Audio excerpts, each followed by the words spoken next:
Hey everybody, this is Jim the Tabletop Engineer and welcome to a new playthrough video.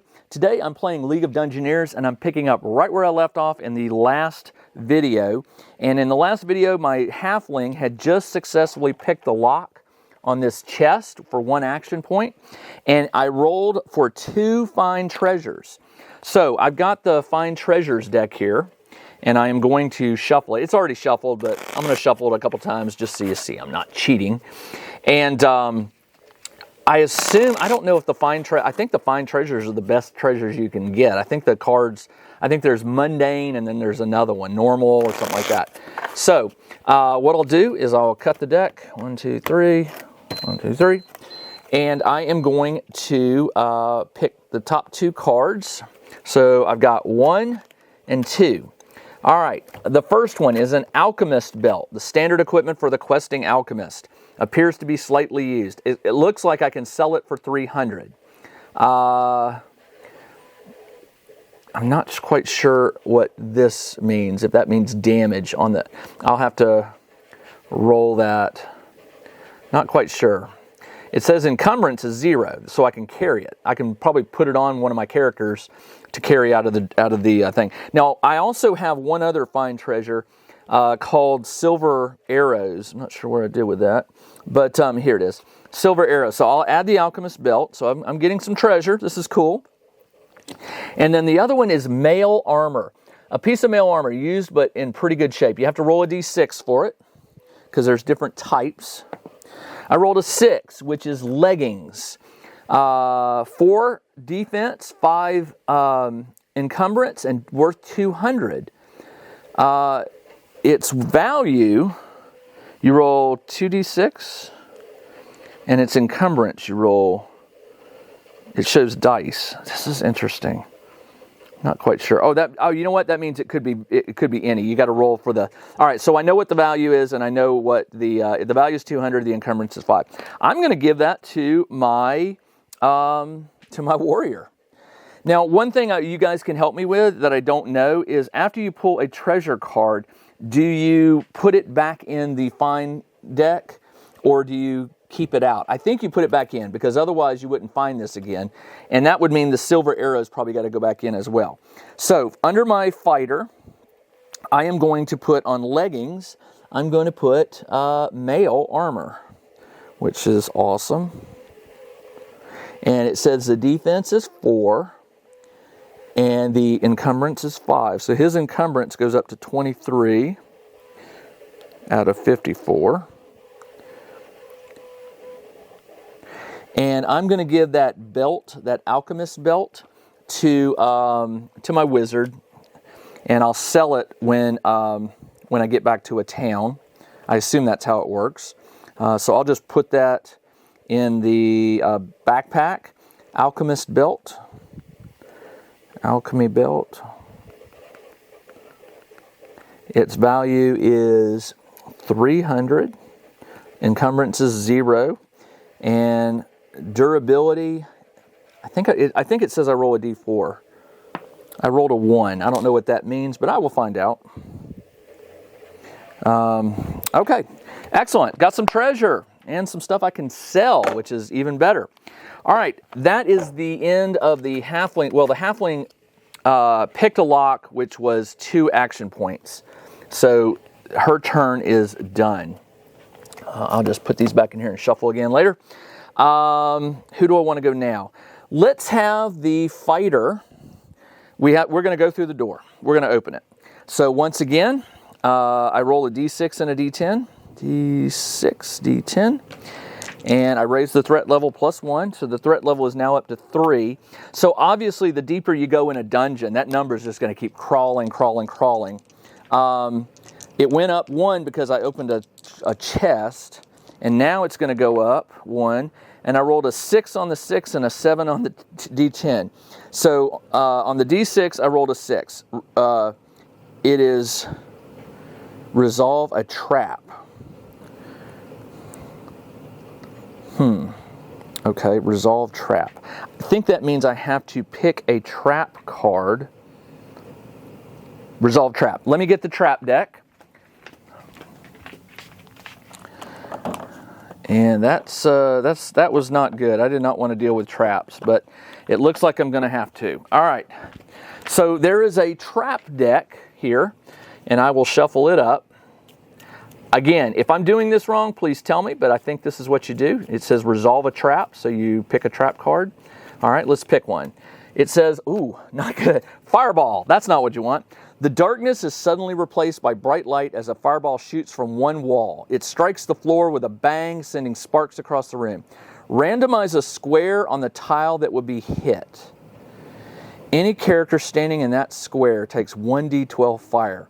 Any character in an adjacent takes 1d6 fire. Man! I am not sure what these symbols mean. +5, -10. We'll see. I'll have to look those up. All right, so my fighter just triggered a, so I've got 1, 2, 3, 4, 5, 6. 1, 2, 3, 4, 5, 6, 7, 8, 9, 10. We'll do a 10 and a d6, and I'll ignore 10s. I rolled a 6 and a 4, so 1, 2, 3, 4. 1, 2, 3, 4, 5, 6. So that's where it hits. And there is nobody adjacent, so good. So the fireball goes off, but it doesn't hit one of my people. All right, now the next question is, I don't know what these symbols mean. This little eye symbol with +5 and this gear symbol with -10. If triggered, sanity -2 and party morale -1. All right, so everybody's sanity goes down to 6. They all start at 8. So they're all at 6, and the sanity, and the morale goes down to 14. All right, I guess they didn't like that.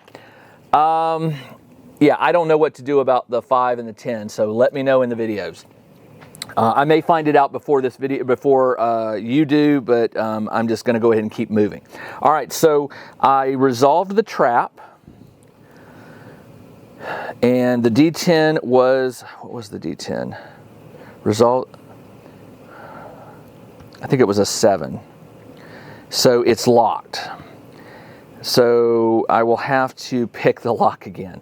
So he will step aside and he'll tell the halfling, got a door for you to pick. The wizard is going to move over here. Actually, no, I'm not. I'm going to move right up next to the door. And she'll be done.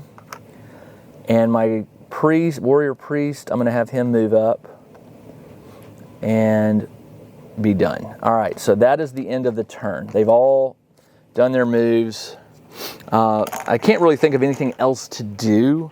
I mean, I can't search the corpse. I've already opened the chest. So it's mainly just move on to the next room. All right, so that means it is now time for a end of turn. Adjust sanity, I did. Adjust party morale, I did. Yep, sanity dropped 2, trap. Okay. Is that on all the characters or the one that triggered the trap? That's a question for you. All right, adjust the threat level, I did. Move the wandering monster. Okay, so rolls the scenario die. I rolled a 4, nothing happens. All right, 1, 2, 3, 4. It takes 2 action points to pick a lock, so unfortunately she is done. I'm going to go ahead and waive the movement of my other 2 heroes, and we'll go to the start of another turn. 7, nothing happens. All right, my halfling will pick the lock. 50% chance.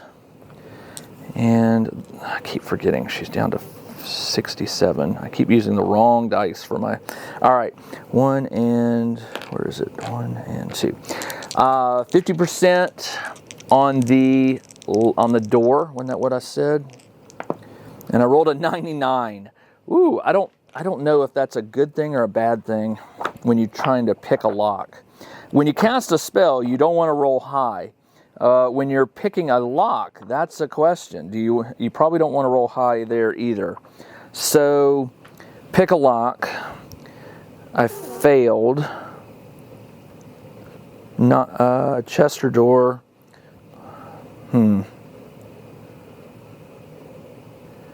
Okay, so it's still a door, so it's still locked. And I broke the pick. So what I will do is I will skip a turn until otherwise I'm going to have to beat the door down, and that raises the threat level. All right, so poison trap, find large door, heroes, okay, good. All right, so I will wave it again.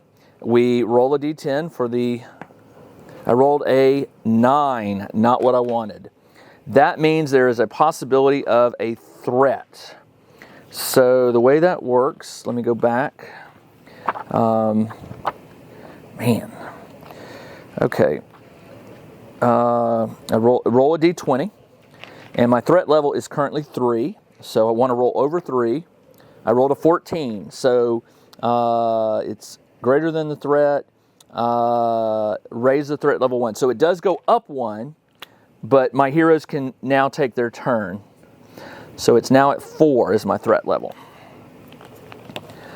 All right, the halfling will try to pick it one more time, and gotta stop grabbing the 67. 67. 50% chance or less. I rolled a 96, so I have broken both of my lock picks. And that's all she has. So I'm going to have to bash the door down. So after she picks it, the fighter turns to the door, and I can choose to bash the door. And that is, it is locked. Bash it. Oh, it's going to increase the threat level by 2. Yes, I will do it. It goes up to 6. I think bashing a door in is an automatic hit. You just have to roll for the damage. Let me see. Bash. Locked door. Doors. 84.99. 84. Doors. Nope. 99. Traps and door. Locked. Okay. If a door or chest is locked, you can try to force it open. Can't do that. A crowbar. I do have a crowbar. Will increase the threat level plus 1, but only inflicts 8 plus DB damage every turn. So how do you... Oh, I see. You have to roll a d10 to see how strong the door is. This is on page 99. Let's do that.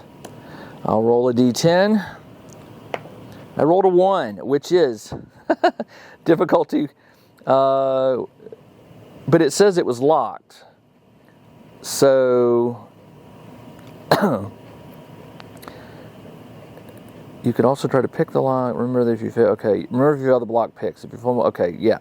Add 2 for each attempt. A crowbar will increase it. Okay, I'm using the crowbar. I do have one. So it's actually 5 is my threat level. And I'm supposed to do a certain amount of damage. All right, so the door is hit points 10, and I will bash it for a D8, a 8 plus my damage bonus. My damage bonus is 2, so 8 plus 2 is 10. So I kick the door open. Boom. All right, man. So by the way, after I placed that door, I was supposed to place this deck here. And that will be reveal the top card when this door is opened. So he bashed the door, boom, kicks it in. It raised the threat level.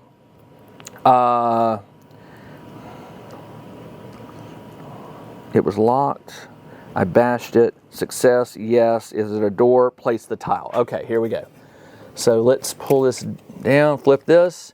It's a corridor, C15. Now all these are numbered. So here is C15. So I will place this right there, like that. Oh, it's a dead end one. That's interesting. Oh no, here it is. All right, C15. It says the corridor in front of you has collapsed and there is no way you can get through without digging through the debris. There is no encounter in this room. Roll a D100. This is the number of stones that must be removed. Each player can remove their strength divided by 10 RDU, round up, number of stones during a full turn. If standing on one of the free squares, a dwarf being used can move strength divided by 5. Any character equipped with a pickaxe, which I don't have. The noise raises the threat level by 1 each turn. Once all the stones have been cleared. Okay, got it. All right, so let's do this. Wow. So math involved here. All right, so let's go back and look at the strength of our characters. All right, luckily my dwarf fighter is the one here. So we revealed it. He will move in. Actually, it's flipped to this side. There's the stones. All right, so he did one action, which was bash, and then he'll move in and the stones. Let's roll for the stones. It's a D100. Blue is high. There are 21 stones. 21. So if I'm doing the math correctly, the dwarf is strength 47 divided by 5, round up.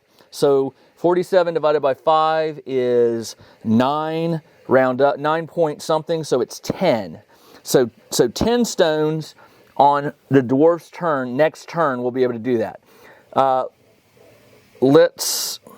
That was the, I'm sorry, I moved the human in. Let's do him, 1, 2, 3, 4. So he's ready to go, and I'm going to leave these outside the door. Okay, so that is the end of the turn. So they moved. Now we do the D10 check for an event or what do you call it? Where is it? Scenario die. I rolled a 7, so nothing. All right, now the dwarf will remove 10, so that's down to 11. And then my human warrior priest has a strength of 45 divided by 10, rounded up is 5. That lowers it to 6 stones cleared. And that is the end of a turn. You have to be adjacent, so these two won't happen. So let's move them in.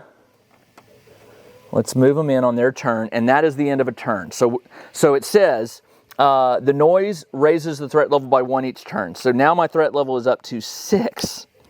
And now it's going to go up to 7 because of more stones. So on the next turn, let's roll this scenario die. It's a 4, so it's all good. The dwarf will remove the last. Actually, let's have the warrior cleric. We'll remove the last of the stones. No, he can only move 5, right? 45 divided by 10 is 4.55. Yeah. So let's have this one can remove them all. So this one removes them all. And let's take this and flip it over so it's clear. All right, so the threat level is now 7. But the good news is, and there's a door. It says to place a door at the end of the corridor. All right. I'm supposed to check if there is anything, if there's an encounter in the corridor. There's a 30% chance. Let's see, where's my dice? 30% chance. I rolled a 68, so there's nothing in the corridor, empty. Move up, and for one action, we will try to open the door. It is a D6 and a D10. I rolled a 1 and a 1. I think those are good numbers. The 1 is not trapped, and the D10 is 1 not locked. If it's a door, place the tile. Okay, remember, this one's gone and this one's gone. I was supposed to put this here behind the door. So the door is now opened. And when you open a door, I believe you raise the threat level. Pretty sure that raises the threat level. Place a tile, door. I already raised the threat level. Chest or door, place the tile, roll for an encounter. Okay, so let's see. You're supposed to place the tile. The tile is going to be another corridor. Interesting, all right? So it's corridor C1. Oh, and by the way, the corridor here says 2 doors, and one of them is always the one you came through. So corridor C1 says 2 doors. So here's number 1, and corridor number 1 is this one. And what I can do is I could turn it this way or I could turn it this way. Let's have it go this way. C1, it says the party enters a long corridor with a door at the end. No special rules. There is a door, however, down here. Okay, he opened it for an action, I believe, right? That was just one action. Open a door, one, and he can move. That was here. So he was here, he would go, well, he moved and opened the door. So he's done. 1, 2, 3, 4. And there's no, did I roll for this one? I did not. Okay, hold on. So I opened the door, I placed the tile, I rolled for an encounter for this one. Open the door. I didn't roll for the encounter. Let's see if there is one. It's a 30% chance in a quarter. 36, there is not. Okay, so moved, and then I'm going to double move. 2, 3, 4. The rogue will go 1, 2, 3, 4. 1, 2, 3, 4.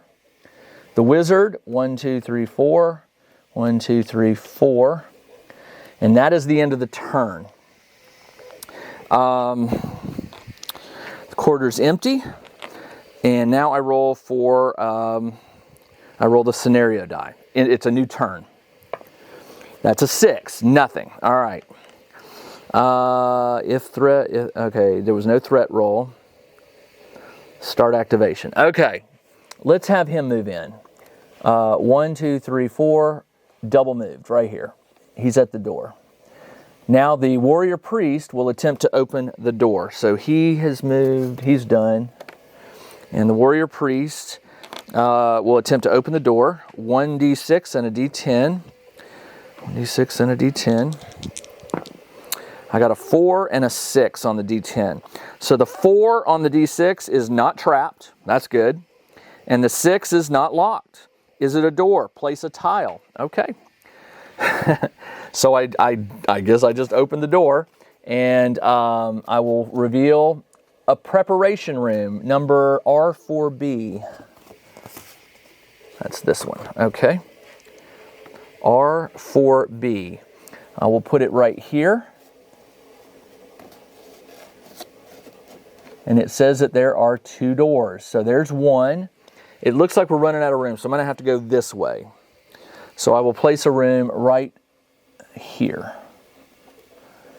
All right, this appears to be a room where the dead were prepared for their final rest. There is a large dust-covered stone table in the center of the room and a bookshelf along the wall. Next to the shelf is a small chest. I can see it, bookshelf and chest. The floor is covered in dust, but you can clearly make out where someone has walked. The bookshelf and chest can be searched. All right, but before I do that, this is open.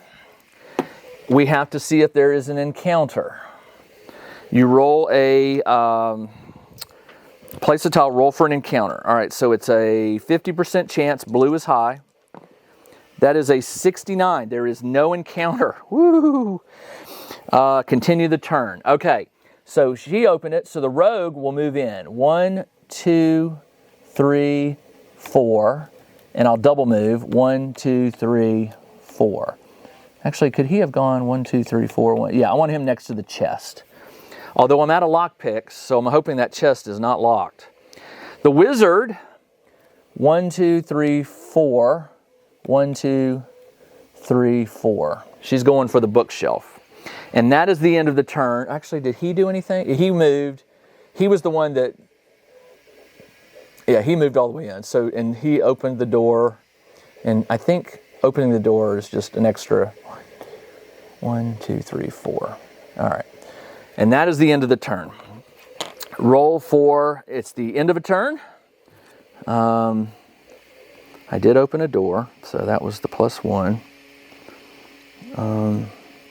Move 1. Okay, no wandering monster. All right. Scenario die. I rolled an 8. Whew, nothing. All right. The wizard, 1, 2, will search the bookshelf. Now here's an interesting one. There's a table, and it depends on what you're searching. You roll it to see what you find. And that table is on... common, nope. 1 second, I will find it. So many tables. Okay, here we go. It's on page 192. You look down and it says bookshelf right here. Roll a d10. I rolled a 3. Bookshelf, a 3 is a scroll. Randomize what spell it contains using the spell tables. Okay, so I got a random spell. Let me look and see where the spell table is. Spell table. Spells 62 and 185. 185. That's got to be it, right? Spells. 1, 2, 3, 4, 5, 6. I guess you roll a d6, maybe? I don't know.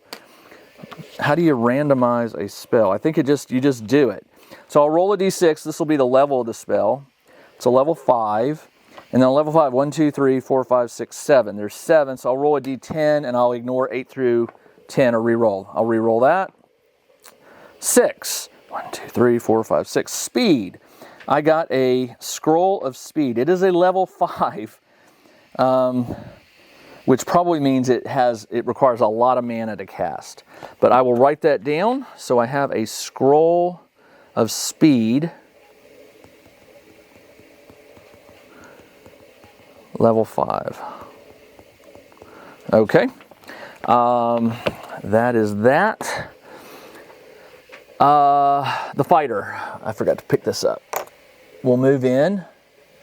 1, 2, 3. The priest will move right here and open the door.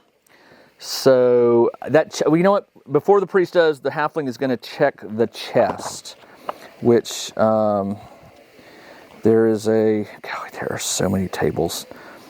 All right, let's look. Table for chest.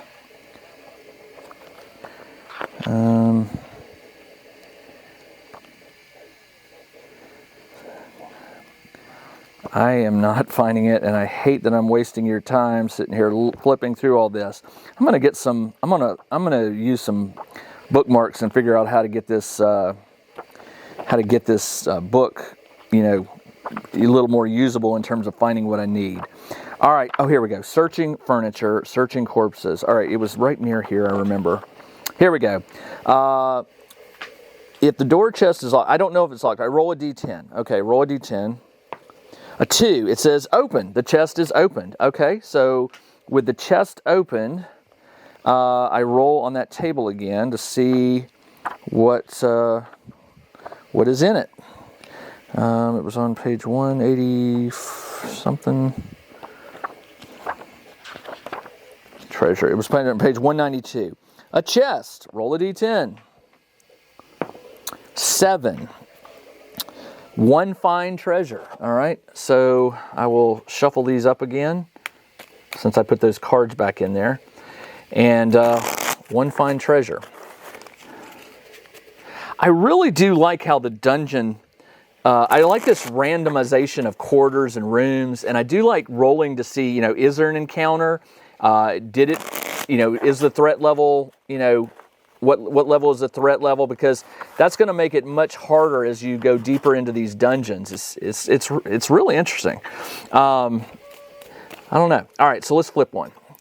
We have a partial map. Partial map. This piece of map reveals parts of the dungeon that you haven't yet explored. The map lets the player look at 2 cards in the unused pile.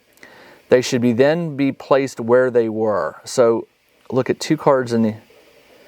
So I can look at. Well, I know the bottom one is the. So let's look at the next 2 cards. The next one is a cavern, and the one after that is a corridor. Okay, all right, that's interesting.